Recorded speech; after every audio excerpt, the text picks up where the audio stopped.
നമസ്കാരം, നാട്ടുവരമ്പിലേക്ക് സ്വാഗതം. ഇന്ന് നമ്മൾ കാണാൻ പോകുന്നത് വിഴിഞ്ഞം കൃഷിഭവൻ പരിധിയിൽ കഴിഞ്ഞ 22 വർഷമായി ജൈവ കൃഷിയിൽ പുതിയ പരീക്ഷണങ്ങൾ നടത്തിവരുന്ന ശ്രീ ഭാസ്കരൻ എന്ന കർഷകൻ്റെ കൃഷിവിശേഷങ്ങളാണ്. അദ്ദേഹം 1 ഏക്കറോളം വരുന്ന പുരയിടത്തിൽ വെണ്ട, പയർ, പടവലം തുടങ്ങി വിവിധ ഇനം വിളകൾ കൃഷി ചെയ്തു വരുന്നു.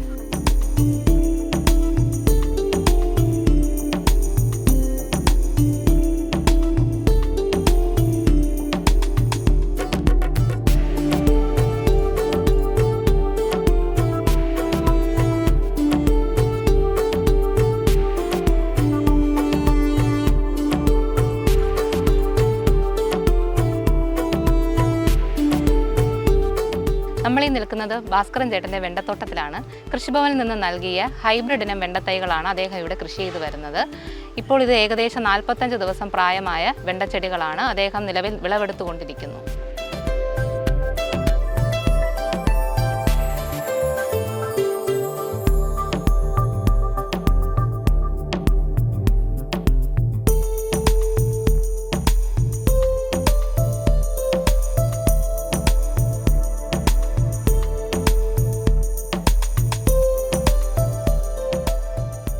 അഞ്ച് സെന്റിലാണല്ലോ ഭാസ്കരൻ ചേട്ടൻ ഇവിടെ കാണുന്ന വെണ്ട കൃഷിയൊക്കെ ചെയ്തിരിക്കുന്നത്. എങ്ങനെയാണ് ഇത് കൃഷി ചെയ്തിരിക്കുന്നത്? വളരെ വ്യത്യസ്തമായിരിക്കുന്നു. ഇതിൻ്റെ കൃഷി രീതികളെ കുറിച്ചൊന്ന് പറയാമോ? ഇത് സാധാരണ ഞാൻ ഈ വയലിലെ കൃഷി മാറ്റിയിട്ട് കരയിൽ ഇങ്ങനെ നടുകയുള്ളൂ. 2.5 അടി അകലത്തിൽ. സാധാരണ വയലിലും അങ്ങനെയാണ്. വയലിലിടയ്ക്ക് ഇവിടെ ചാല് വരും. ഇവിടെ ചാല് വേണ്ട. നമുക്കിപ്പോൾ വെള്ളം ഓസിനാണ് അടിക്കുന്നത്. അപ്പോൾ നിരത്തി നട്ടതിന് ശേഷം 2 സൈഡിലായിട്ട് നിന്ന് വെള്ളം ഒഴിക്കും. ഉരം വയ്ക്കുമ്പോൾ മാത്രമേ കയറും. പിന്നെ ഉരം വയ്ക്കുമ്പോൾ നമ്മൾ ഇടയിൽ കയറി ഇത് വയ്ക്കുകയുള്ളൂ. അല്ലാതെ ഇടയിൽ കയറേണ്ട കാര്യമില്ല. പിന്നെ ഇത് അടക്കാൻ സമയത്ത് നമ്മൾ ഇടയിൽ കയറും. അതേ ഉള്ളൂ. വ്യത്യാസം വേറെ ഒന്നുമില്ല. വയലിൽ നടും പോലെ തന്നെ. പക്ഷേ ചാല് പാത്തിയെടുത്ത് നടലെന്നേ ഉള്ളൂ.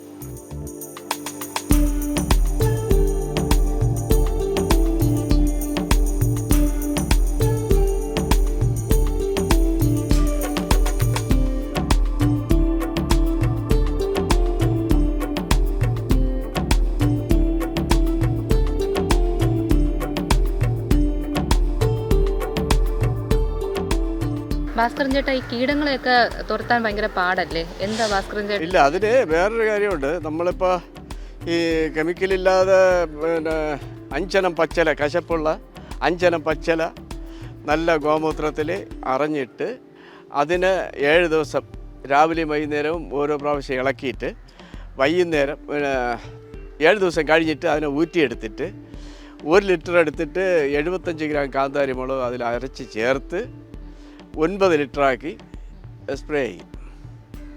അതിൽ ഒരു 75% പോവുള്ളൂ. ഫുള്ളായിട്ട് പോകും, തീരില്ല. വാഴയ്ക്കൊക്കെ ആണെങ്കിൽ വേപ്പെണ്ണ മിശ്രിതം സോപ്പ് ലായനി ഉണ്ടാക്കി അതിൽ ഒരു 100 ഗ്രാം വേപ്പെണ്ണയിൽ 50 ഗ്രാം സോപ്പ് അരിഞ്ഞ് വെള്ളത്തിൽ ചേർത്ത് കലക്കി അത് 1 ലിറ്ററിന് 9 ലിറ്ററാക്കി അതും അടിക്കുന്നുണ്ട്. പച്ചില ഇത് പിന്നെ പച്ചക്കറിക്ക് ഇത് തന്നെ മെയിൻ. പച്ചില ഊറായിട്ട് അടിക്കുന്നത് തന്നെ.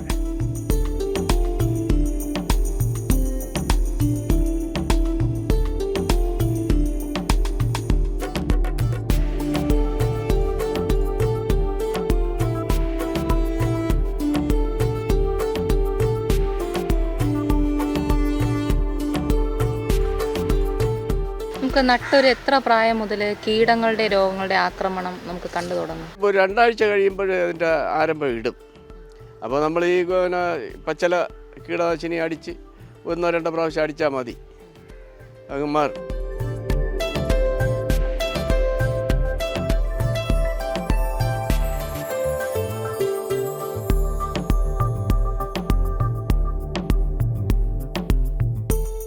കള നിയന്ത്രണം എങ്ങനെയാണ്? കള പിഴുതു മാറ്റും. കള നമ്മളിപ്പോൾ പൊടിച്ച് വരുമ്പോൾ പിഴുതു മാറ്റിയതാണ്. ഇപ്പോൾ ഇതിൻ്റെ ഇടയിൽ കയറാൻ പറ്റില്ല, കള വന്നു തുടങ്ങി. ഇതിനിപ്പോൾ ഒരു മാസം കൊണ്ട് ഇത് തീരെയല്ലേ, അപ്പോൾ ഇത് പിഴുതു മാറ്റിയിട്ട് പിന്നെ വേറെ കൃഷി ചെയ്യാം.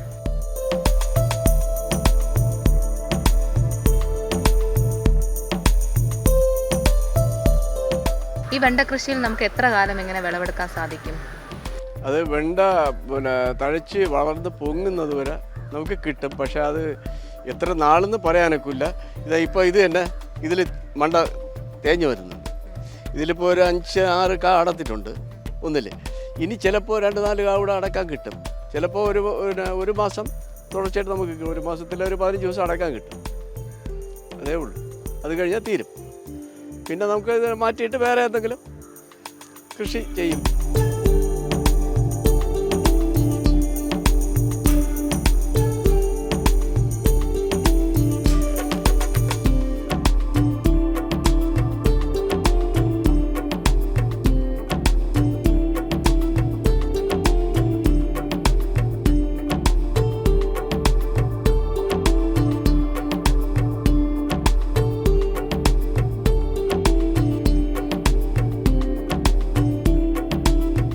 അടുത്ത ഈ വെണ്ട കൃഷി ഇവിടെ കഴിഞ്ഞതിന് ശേഷം നമ്മൾ ഇനി അടുത്തും വെണ്ട കൃഷി തന്നെയാണോ ചെയ്യുന്നത്, അതോ മറ്റെന്തെങ്കിലും വിളകൾ മാറി കൃഷി ചെയ്യാറുണ്ടോ? ഇങ്ങനെ വിളകൾ മാറ്റി മാറ്റി നടുമ്പോൾ ഉണ്ടാകുന്ന ആ ഒരു ഗുണഫലങ്ങൾ എന്തൊക്കെയാണ്? ഗുണഫലം വ്യത്യാസം ഉണ്ടാകും. ഇപ്പോൾ നമ്മളിപ്പോൾ വെണ്ടായിട്ട് ഇനി അടുത്ത് പയറായിരിക്കും, അല്ലെങ്കിൽ പടവലോ പാവലോ എന്തെങ്കിലും മാറ്റി മാറ്റി അങ്ങനെ ചെയ്തുകൊണ്ടിരിക്കുകയാണ്. ഒരേ കൃഷി ഒരു സ്ഥലത്തുണ്ടാവില്ല. മണ്ണിൻ്റെ ഫലപുഷ്ടി 1-2 അത് പിന്നെ മാറ്റി മാറ്റി വരുമ്പോൾ ഈ ഫലപുഷ്ടി കൂടി വരും.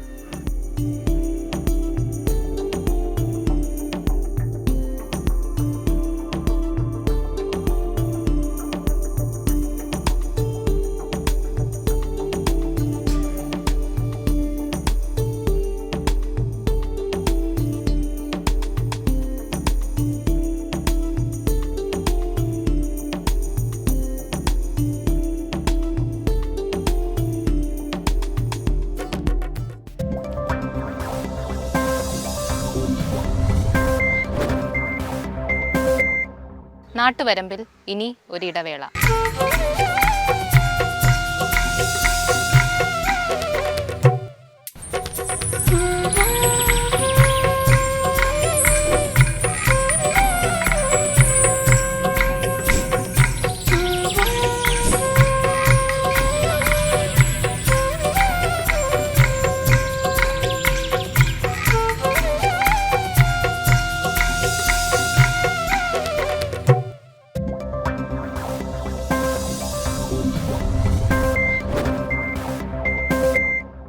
സമ്പൂർണ്ണമായി ജൈവവളം ഉപയോഗിച്ചാണ് ശ്രീ ഭാസ്കരൻ എന്ന കർഷകൻ കൃഷി ചെയ്യുന്നത്. കോഴിവളം പൂർണ്ണമായി ഒഴിവാക്കിക്കൊണ്ട് കടലപ്പിണ്ണാക്ക്, ചാണകം എന്നിവ ഉപയോഗിച്ച് തയ്യാറാക്കിയ ജൈവവള കൂട്ടുകളാണ് കൃഷിക്കായി അദ്ദേഹം ഉപയോഗിക്കുന്നത്.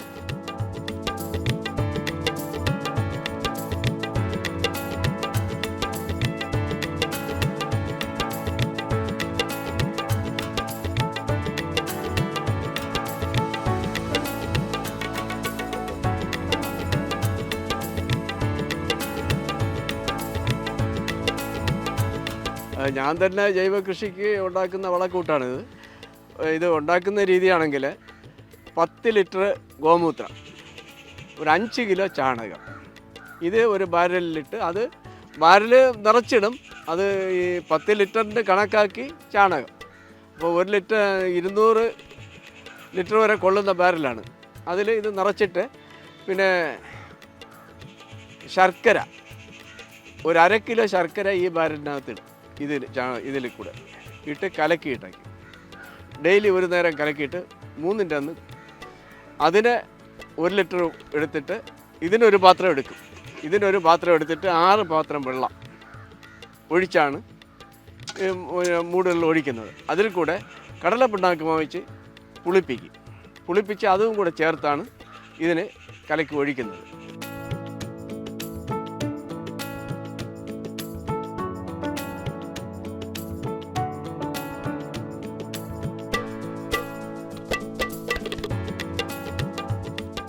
പച്ചക്കറിക്കെല്ലാം വെള്ളം ഒഴിച്ചതിന് ശേഷമാണ് ഇത് ഒഴിച്ചു കൊടുക്കുന്നത്. അല്ലെങ്കിൽ പിന്നെ ഈ ചൂടുണ്ടാവും എന്നാണ് പറയുന്നത്. അതുകൊണ്ട് വെള്ളം ഒഴിപ്പിച്ച് തണുപ്പിച്ചിട്ടാണ് ഇത് ചെയ്യുന്നത്. എല്ലാ പച്ചക്കറിക്കും വാഴയ്ക്കും ഒഴിക്കും. അളവ് ശകലം കൂടിയാലും കുഴപ്പമില്ല. വെള്ളം ആദ്യം നമ്മൾ വെള്ളം ഒഴിക്കുകയല്ലേ, ഇതിലും വെള്ളം ചേരുകയല്ലേ, ആറിനൊന്ന് വെള്ളം ചേർക്കുകയല്ലേ നമ്മളിതിൽ. രാസവളത്തിൻ്റെ കാലം നല്ല രീതിയിൽ എഫക്റ്റ് ചെയ്യും.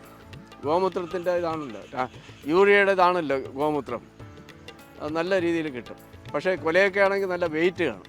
പച്ചക്കറി വെയിറ്റ് ഉണ്ട്. ഞാൻ ഒരു 22 വർഷമായി ഞാൻ ഈ കൃഷി തുടങ്ങിയിട്ട്, ജൈവ കൃഷി തുടങ്ങിയിട്ട്. അന്ന് മുതൽ ഇന്നേ വരെ ഞാൻ ഈ രാസവളം കീടനാശിനിയോ ഒന്നും ഉപയോഗിച്ചിട്ടില്ല. അത് വാങ്ങുകയില്ല. എല്ലാം ജൈവമാണ്.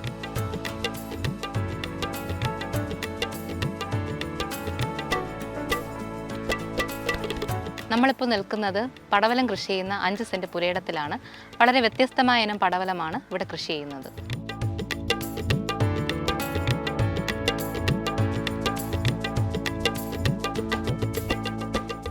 ഏതിനം പടവലമാണ് ഇവിടെ കൃഷി ചെയ്തിരിക്കുന്നത്? അതിൻ്റെ കൃഷി രീതികൾ കൂടി ഒന്ന് പറയാമോ?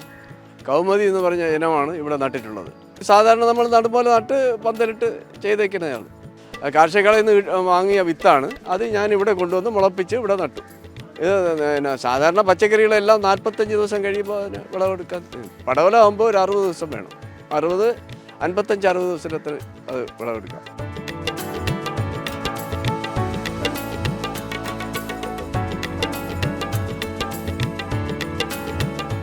നമ്മുടെ വെള്ളായണി കാർഷിക കോളേജിൽ നിന്ന് ലഭിച്ച പ്രീതി ഇനം പാവലാണ് ഇവിടെ നട്ടിരിക്കുന്നത്. വളരെ ഗുണമേന്മയേറിയ, കർഷകർക്കിടയിൽ വളരെ പ്രിയങ്കരമായ ഒരു ഇനമാണ് പ്രീതി.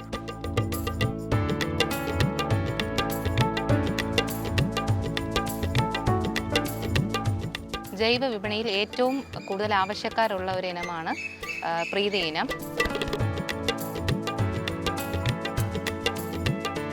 നമ്മൾ ഇപ്പോൾ സാധാരണ നടുമ്പോൾ ഒരു 6 അടി അകലത്തിൽ ഒരു കുഴിയെടുത്തിട്ട് ഒരു 4 വിത്ത് നടും. അതിൽ പൊടിച്ച് വന്ന രണ്ട് തൈയും 3 തൈയും ഇട്ടിട്ട് ബാക്കി പിഴുത് കളയും. ഇത് പന്തലിടുന്നത് ഒരു 7 അടി പൊക്കത്തിൽ. പിന്നെ വിളവ് തീരെ കുറവില്ല. വിളവ് ന്യായമായിട്ടുള്ള വിളവ് കിട്ടുന്നുണ്ട്. വിപണിയുണ്ട്, ആവശ്യക്കാരും ധാരാളം ഉണ്ട്.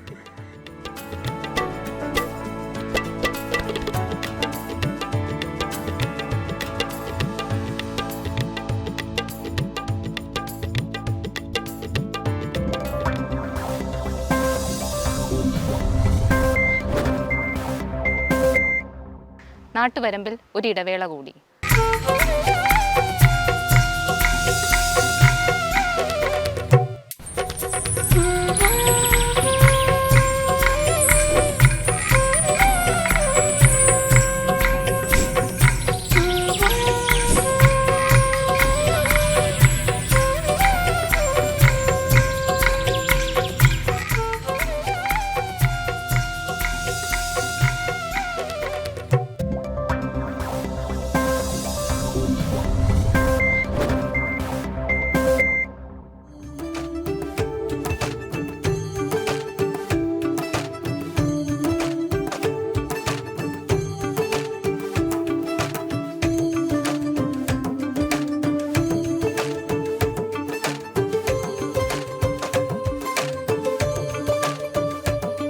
വെള്ളായണി കാർഷിക കോളേജിലെ ജ്യോതിക എന്ന പയർ വിത്തിനമാണ് ഇവിടെ കൃഷി ചെയ്തിരിക്കുന്നത്. അത്യുൽപാദന ശേഷിയും രോഗപ്രതിരോധ ശേഷിയുമുള്ള പയർ വിത്തിനമാണ് ഇത്.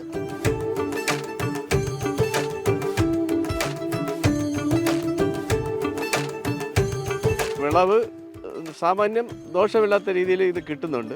വിപണിക്ക് പറ്റിയ സാധനമാണ് ഇത്. വെയിറ്റ് കൂടുതലാണ് ഈ പയറിൽ. പക്ഷേ ഒരു ദിവസം തെറ്റിയാലും നമുക്ക് വിപണനത്തിന് കൊള്ളാം. മറ്റുള്ള പയർ പോലെ അല്ല. ഇത് വിലയും സാമാന്യം കിട്ടുന്നുണ്ട് ഇതിൽ. ഇതിപ്പോൾ ഒരു 1.5 മാസം വരെ നമുക്ക് വിളവ് കിട്ടും എന്നാണ് പ്രതീക്ഷ.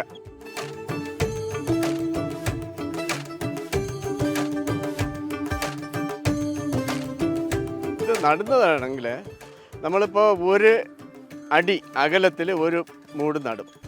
അങ്ങനെ ഒരു പാത്തി എടുത്ത് ആദ്യം പാത്തി എടുത്തിട്ട് നമ്മളിപ്പോൾ ഒരു അടി അകലത്തിലാണ് ഓരോ വിത്ത് നടുന്നത്. നട്ട് അത് പൊടിച്ച് ഒരാഴ്ച കഴിയുമ്പോഴത്തേക്ക് നമ്മളതിന് ചാണകപ്പൊടി യൂസ് ചെയ്യും. അത് കഴിഞ്ഞിട്ട് ഈ ഉരത്തിൽ തന്നെ ഇത് നൂല് കൊണ്ട വലിക്കും. അപ്പോൾ നമ്മൾ പന്തലിടാൻ തുടങ്ങും. കമ്പ് നാട്ടി പന്തലിടും. പന്തലിട്ട് ഒരു 6 അടി പൊക്കത്തിൽ പന്തലിട്ട് പിന്നെ ചാക്കുനൂല് വരിഞ്ഞ് ആണ് ഇതിന് മുകളിലോട്ട് കയറ്റുന്നത്. അപ്പോൾ ചാക്കുനൂല് ഇതാണ്. ഈ ചാക്കുനൂലിലാണ് കയറ്റി ഓരോ വള്ളിയായിട്ട് വിടുന്നത്.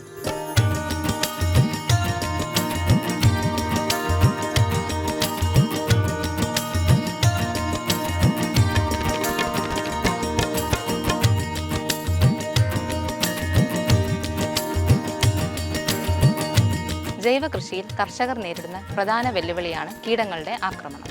കീടങ്ങളെ തടയാൻ ശ്രീ ഭാസ്കരൻ പരമ്പരാഗത കീടനിയന്ത്രണ മാർഗങ്ങളാണ് അവലംബിക്കുന്നത്.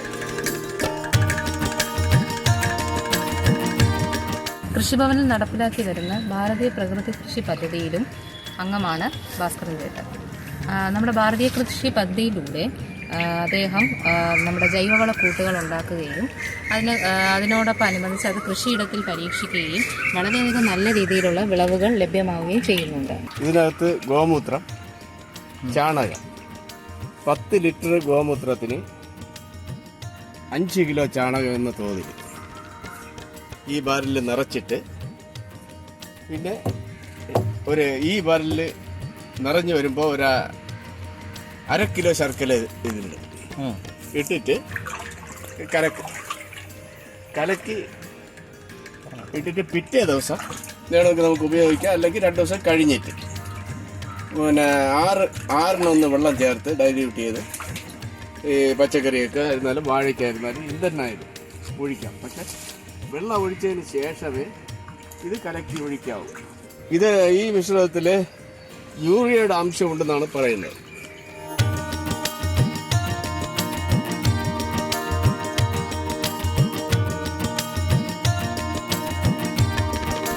മഴക്കാലത്ത് ഈ കീടങ്ങളും കൂടുതൽ ബാധിക്കും, വിളവും മോശമായിരിക്കും.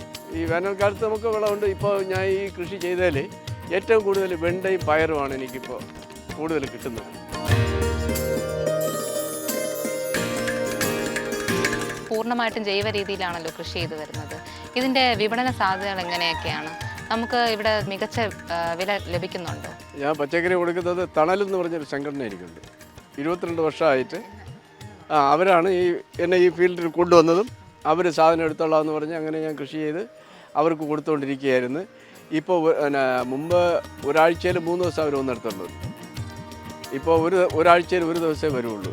അവിടെ മറ്റുള്ളവർ കൃഷി കുറവ്, ഇവിടെ എൻ്റെ കൃഷി മാത്രമേ സാധനം ഉള്ളൂ എന്ന് പറഞ്ഞ് ഇപ്പോൾ ഒരാഴ്ചയ്ക്ക് ഒരിക്കലാക്കി. അപ്പോൾ ബാക്കിയുള്ളത് ഇവിടെ കുറച്ച് പേർക്ക് ഇവിടെ വീട്ടാവശ്യക്കാർ വാങ്ങുന്നുണ്ട്. അല്ലാതെ ഗാന്ധി സ്മാരക രീതിയിൽ അവിടെ ഒരാഴ്ചയിൽ 1 ദിവസം ശനിയാഴ്ച അവിടെ കൊണ്ടുപോകുന്നുണ്ട്. ഇന്നും അവിടെ കൊണ്ടുപോയിട്ടാണ് വന്നത്. അങ്ങനെ ഇവിടെയും ആവശ്യക്കാരുണ്ട്. പിന്നെ വിലയും ഇവിടെ കൊടുക്കുന്നതിനേക്കാളും വില കുറച്ച് മാറ്റമുണ്ട്.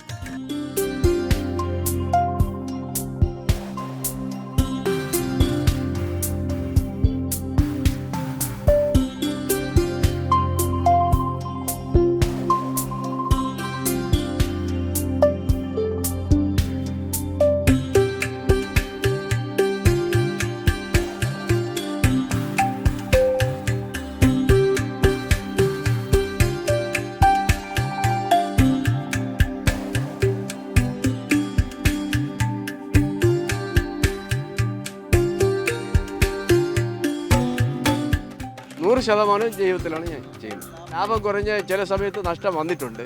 എങ്കിലും പല ആൾക്കാരുമായിട്ടുള്ള ബന്ധം എനിക്കുണ്ട്. അപ്പോൾ ഞാൻ പിന്നെ മാറ്റി ചെയ്യുമ്പോൾ അവർ തന്നെ പറയില്ലേ, നമ്മളെ കബളിപ്പിച്ചെന്നുള്ള ഒരു പേര് വരും. അത് വേണ്ട, കിട്ടുന്നത് മതി എന്ന് പറഞ്ഞാണ് ഞാൻ ഈ ഉറച്ചു നിൽക്കുന്നത്.